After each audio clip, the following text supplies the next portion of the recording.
I'm sure we are all familiar with testing against quality criteria such as capability, reliability, usability, maintainability, portability, performance, and so on. But what about fun? When was the last time we tested for fun in our products? What even is fun?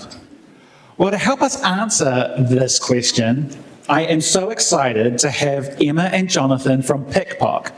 Now, as a gamer, I have wanted forever to go to a testing conference and have someone come up and talk about computer games. It's a whole area of software that basically all of us use, but no one talks about for some reason. There's almost this shame, like, what did you do last night? Yeah, I went to the rugby. I got my ass kicked in Elden Ring for the fourth time. Anyway, please join me in welcoming Emma and Jonathan from Pickpock.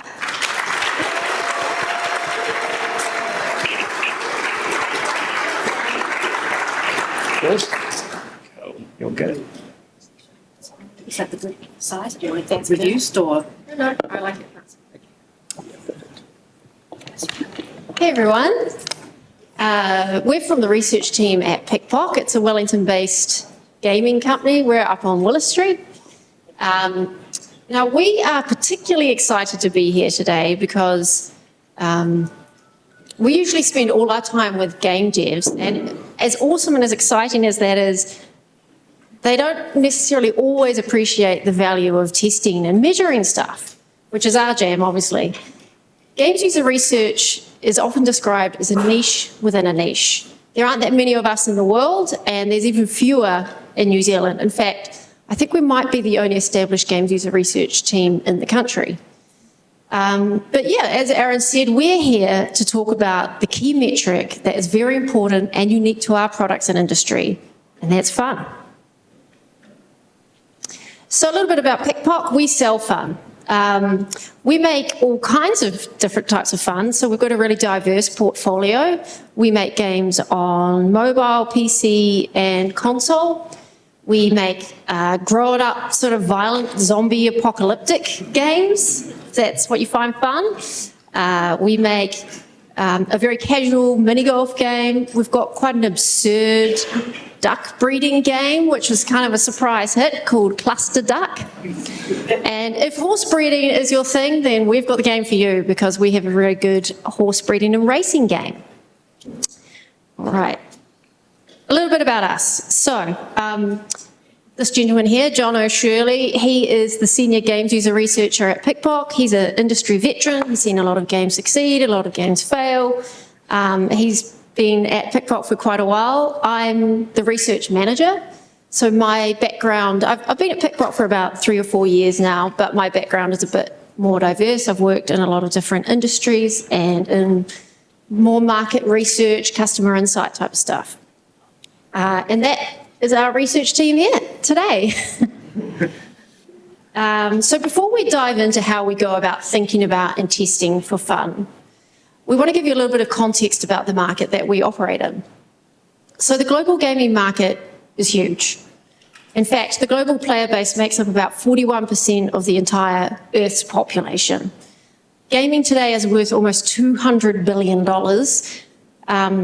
which is obviously a lot, but to give you context, the movie and music industry combined doesn't make up a third of what gaming is worth. Revenue, especially from mobile, which is a lot of what we do at Pickpock, is massively on the rise, and with 5G era imminent, it's only going to make mobile gaming even more exciting and more accessible. So growth is predicted to soar. That's all to say it's big. It's really big. Navigating the vast market that is gaming, the competitive landscape, and the players' needs can be complex and honestly can sometimes feel quite overwhelming. Not only that, the complexity in gaming products is really high. So I've worked in lots of different industries. I've worked in startups and corporates and public sector, private sector agencies, but nothing has come close to navigating the complexity in delivering gaming products that I've experienced. And there's actually no standard coherent framework for understanding the complex nature of gaming genres and subgenres and mechanics. So up here is one that we use, This is from Data AI, recently acquired, now actually Sensor Tower. But as games innovate and mash unexpected categories together, something like this can be quickly outdated. So the one thing that is certain is that rapid market changes and innovation are part and parcel of developing games. So on the one hand, we have this sort of deep competitor landscape and elaborate taxonomies, and then on the other hand, a simple question like, what is a game, still has avid debate around it, which leads us to the point of this speech. In this ever-changing environment, can we answer what is fun? Now, it goes without saying that having a dance with Danny DeVito would be fun, but aside from that, what else is fun? So game developers, unsurprisingly, have spent a considerable amount of time thinking about this, and there are lots of different theories. The two that I'm going to talk about here are, first of all, there's one by a guy called Csikszentmihalyi. I looked that up and practiced pronouncing that. It's definitely Csikszentmihalyi. He developed flow theory, and you're probably all familiar with flow theory. It's a little bit like Goldilocks, not too challenging and difficult, not too easy and boring, and right in the middle is flow. And flow includes the idea of fun. So some developers believe that this state is needed to achieve fun. Whereas this other guy, Raf Costa, he reckons that games are puzzles to be solved. And he provides, and he says that they're lessons to be learned, right? So this is where the notion of fun comes from. Costa thinks that fun from games arises out of mastery, and it's the act of solving puzzles and the process of learning that makes them fun. But flow and learning still don't necessarily describe how us in the research team can measure fun throughout development. What we do know for sure is that fun is a very personal activity and can look very different from one person to the next.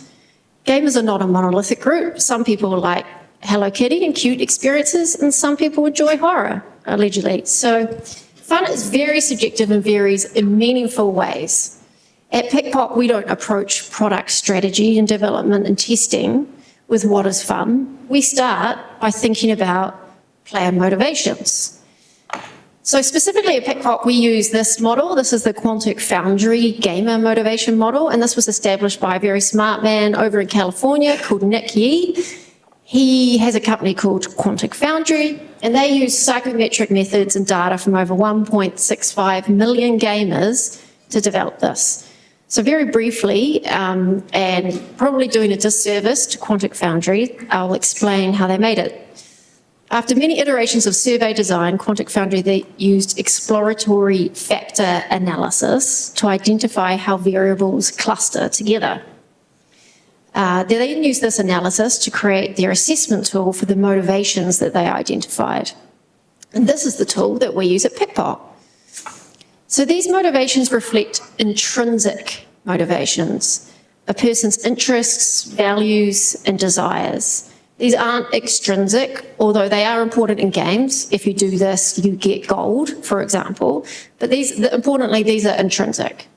So there's a lot to unpack in this model, and I'd be more than happy to talk about this later on, but I'm going to quickly explain some of this.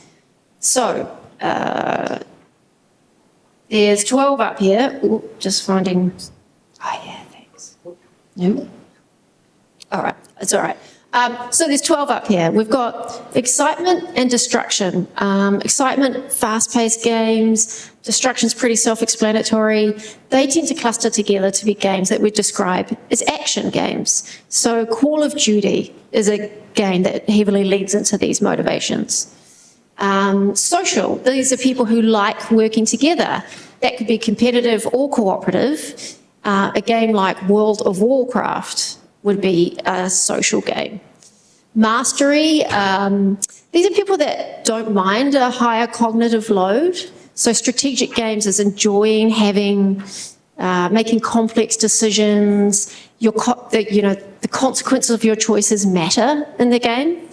And challenge is all about, getting better at something. Something's difficult, you practice, you get better at it. So Dark Souls, if you're familiar with Dark Souls, is a game that leans into mastery. Achievement.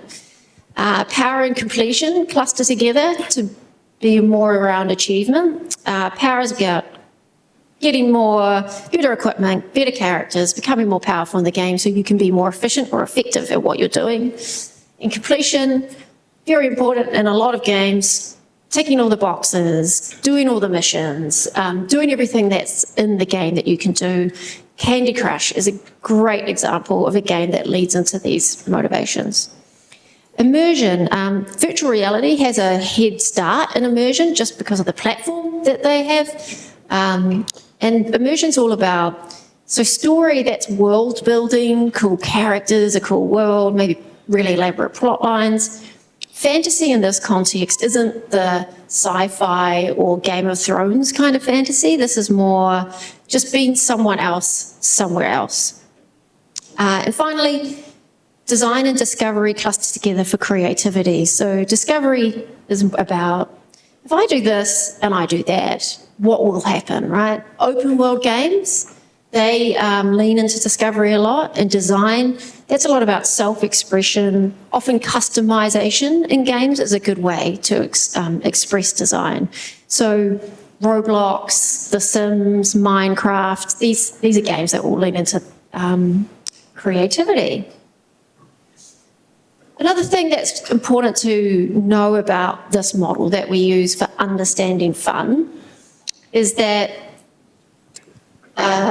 these motivations are not measured like a thermometer where 0 is none and more is better. They're measured on a spectrum. So if a gamer scores low on story, for example, it doesn't mean that their motivations are any less real or lesser than. In fact, they may have an equally strong preference. But instead of them being interested in lots of characters and lots of plot lines, it's more about preferring a blank canvas with no overarching narratives that has to draw you through the game. And one of the ways that we use this in our research team is to carefully screen for research participants via this model. We do this to understand their full motivational profile, how they feel about all these different 12 motivations that we're looking at. This gives us invaluable context of what and why our research subjects may find something fun or not, and it gives us the blueprint of how we measure fun going forward. So an interesting finding about these motivations is that we're discovering that fun isn't just one emotion or just one motivation catered to. It's a process between multiple emotions, and it's a state that emerges as a result of some of those motivations being catered to and the mix of feelings that comes with that. So what you can see here on the left-hand side is an example of a game design hypothesis at a very basic level. This was developed in the concept phase of game dev. So these motivations are what we believed reflected the game we were building. So our hypothesis here is that fantasy, discovery, challenging situations, what else have we got here? And some complex decisions and engaging in strategic thinking. With a little bit of distraction, we're going to be key experience pillars for our target market. So you'll note that community and competition is quite low. That means that we were specifically going for a solo play experience, not a more social experience. So after we had run a prototype test, you can see on the right-hand side that the average motivational profile of the people who actually came through, they're all quite similar, right? The patterns are looking quite similar. Fantasy's high, strategy's pretty high, power's sort of low leaning. But the one thing that surprised us is that community is super high for this group. This is their profile that reflects how they like to play games in general. It's not the context of this game. And knowing that they're high in community doesn't necessarily mean we had to change our strategy, but it did give us a lot of understanding of how we may be measuring fun for this group. Okay. Cool. So using these motivational measurements and testing them with real players, we now have a better idea of what we believe our players are going to find fun, which we've used to develop product concepts and strategy in the ideation phase. this is where we want to start heading into testing and pre-prod, which is where Jono comes in. On my own, thank you. Let's grab a glass, a bit of water, even though I haven't talked. Cool. Thank you, Emma. So yeah, here's our game development process at Pickpop. It's pretty similar to how most games companies do it. So like Emma talked about just then, we had the ideation stage with the concept and thinking of the best ideas that we can go with from the research, understanding those gamer motivations in a hypothesis form. All going well, we greenlight the project, go into pre-production with a small team, building out the best idea we have. Following on from that, you go into production, where we obviously need to add more content to the game, therefore ramping up the team. And then finally into launch, if all goes well, and we ship the game. But for us, our perspective in research, using this research roadmap by fellow games user researcher Steve Bromley actually is probably a more better way to look at it. Here we have the phases of development, but we also have potential team goals at the time during that stage of development. So if we're going to look at pre-production, for example, this is when we're building out the best idea we have from the ideation period. From here, questions that we might be able to help them with in research is how can we understand, each system that we're creating in isolation, and how can we test the core loop to ensure that it comes together as a fun experience? So what do I mean when I'm talking about a core loop or a game loop? Well, in every game, there's this action and this loop that occurs. And often in a game, you need to do something. And by doing something, you get something, whether that's an item or a piece of equipment. And once you get something, you're able to change something, whether that's leveling up or building out your, building or anything like that. And then often this is a feedback loop. It repeats and goes round. And as games get more complex, what we start to see is this idea of more loops involved or loops coming off loops. And this is how we make a game more complex in its development. So when I'm talking about game loop, this is kind of what I'm referring to. So how do we in research help with pre-production testing? Well, for one, we do usability testing. Here we're trying to validate the game core loop. So unlike many other industries where we try to eliminate any friction in the user experience, in games we actually are very conscious about players encountering friction, for that is how we need an element of friction for it to be a game. But bad friction or wanted friction is in fact one of those main blockers in players achieving that flow state that we were wanting, that we referred to before. So when we're conducting usability testing, we're kind of analyzing that amount of friction. Here's one of our games in early development, and you can kind of see it's got it's grey box essentially with the UI, put together actually pretty quickly, but it has all the elements there of that core game loop. In this game, you go out, you go scavenging, which is the do part, and then from that you get resources, that's the get, and then you craft items and upgrade your base, which is the change. Questions we have during this period are, what bits stand out as particularly good to the player? And what should be emphasized? And what parts of the game are not necessarily landing well during this development? Cool. Another one is usability testing those individual systems. So here is another example of us testing out Rival Stars Horse Racing VR in its very early prototype staging. We're testing out various controls, collecting objective insights in terms of usability and learnability. And we're asking such questions at this point as, do players understand their interactions? Are they able to do what is required? Does this interaction feel the way we intended?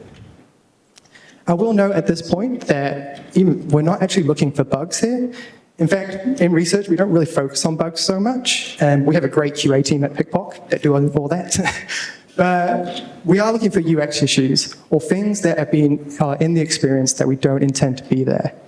And sometimes releasing a UX issue that is quite critical can have just as much impact as releasing a bug that shouldn't be there. Cool.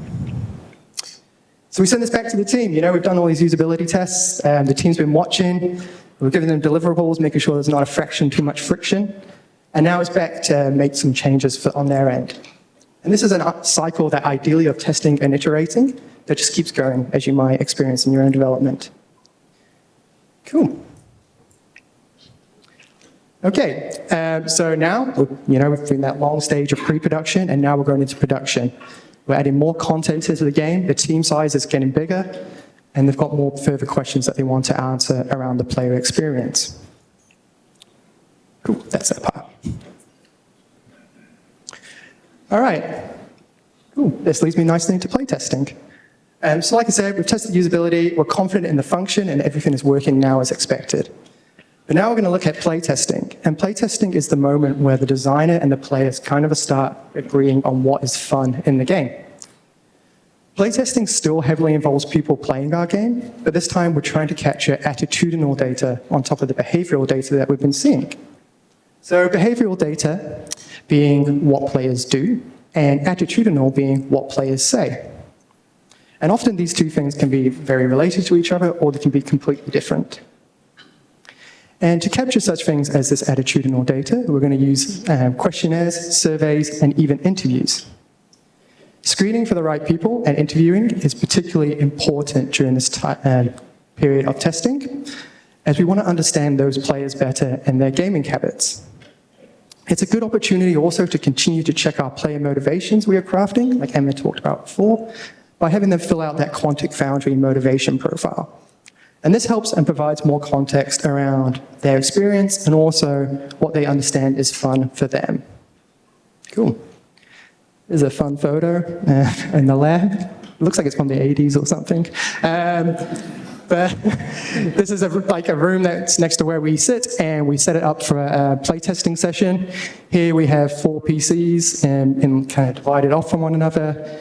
And we're going to have players play through this game. This is about 6 to 7 hours of playing, so a day of it, and we have 4 of those. We do that for 3 days, that's 12 people. That's quite a lot of data, so that's good enough to go for now. Yeah, and that's Agent Intercept. It's on the Steam store. Cool.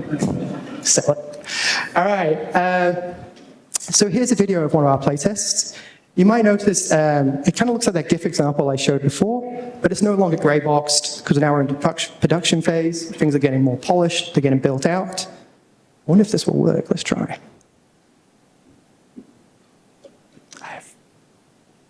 There's meant to be audio here. We can just watch it for now. Let's go. So as they're going through this process here, the user's talking out loud about their experience playing and what they're encountering in the game.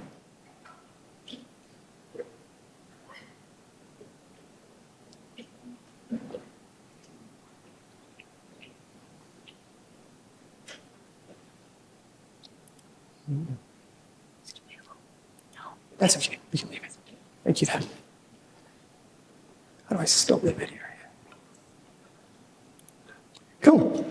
So I will tell you what they were saying. They were going, this is fun. If they said no, they literally said something along the lines of, it's fun. I like that this, the fact that this level's bigger and it's more options and there's more things to get involved in. So that's kind of good for us. Having these choices and options is kind of one of the experience pillars we're going for in this game. We want players to explore the levels and try different ways to navigate through it.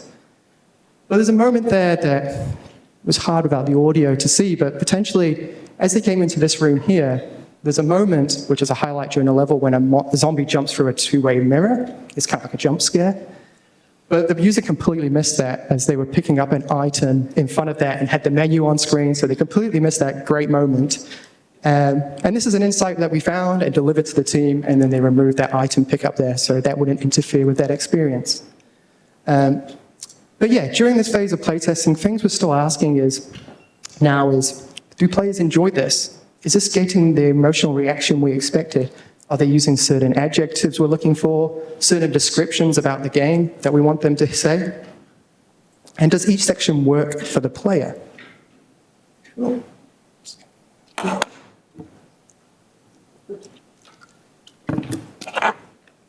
Awesome. So, sorry, let's put this in here. So, how do we tie this back to fun? Well, after conducting our research, we are able to collect all this data and show elements where we think we're hitting the mark and things where we might not be, or even things that we might not even know. Things that we might be hitting the mark on are, what we call expected fun. Things that the designers intended to be fun, that the players are saying is fun. This is great. It means everyone's doing an awesome job. We can all go home early. It's awesome. Things also might be things the designers intended not to be fun that the players saying are not fun. This could be something as going through menus or going along a map screen. If we investigated, hey, was navigating those menus a fun experience? They might say no, and that's fine, because it wasn't meant to be a fun experience. But where things start to get interesting is unexpected but fun. And these are the things that we didn't necessarily intend to be fun in the game, but the players are saying are fun. We've seen examples of this in some of our games. One recently where when you killed an enemy in the game, it kind of did this animation of like a spinny, twirly death. And players were acting really positive and responding well to that, which was unintended. And we can either decide to lean into that more and be like, oh, we should actually move forward more with that. Or maybe we might be like, that's not really the experience we're trying to create. We might go away from that. But where we spend a lot of our time and is an ideal in research is here, where things the designers are intending to be fun are not what the player is saying are fun. This is an ideal, obviously, and in this case, the player isn't receiving the intended experience and not having fun. And the word fun here can easily be swapped out here to something else. It can be such things as difficulty, pacing, progression. Our job in research is to identify that and to isolate that issue and give you the information to the team on how we are able to improve that. Cool. And I'll finish my part here with a nice quote from John Hobson, another games user researcher. He says, asking, is it fun, isn't valuable in most circumstances. Instead, by ignoring the overall fun and choosing to perfect the individual moments and mechanics, we produce something more than the fun of its parts. Cool. Back to Emma. So what we find in game dev is that finding the fun is surprisingly elusive, but it comes together with a combination of big picture thinking about the overall experience right up front, and then having the focus and intention on understanding how the individual parts come together. And an idea that we'd love to leave you with is, could understanding more about what's intrinsically fun for your customers influence the way you develop and test your software? We'd love to hear what you think. Thanks.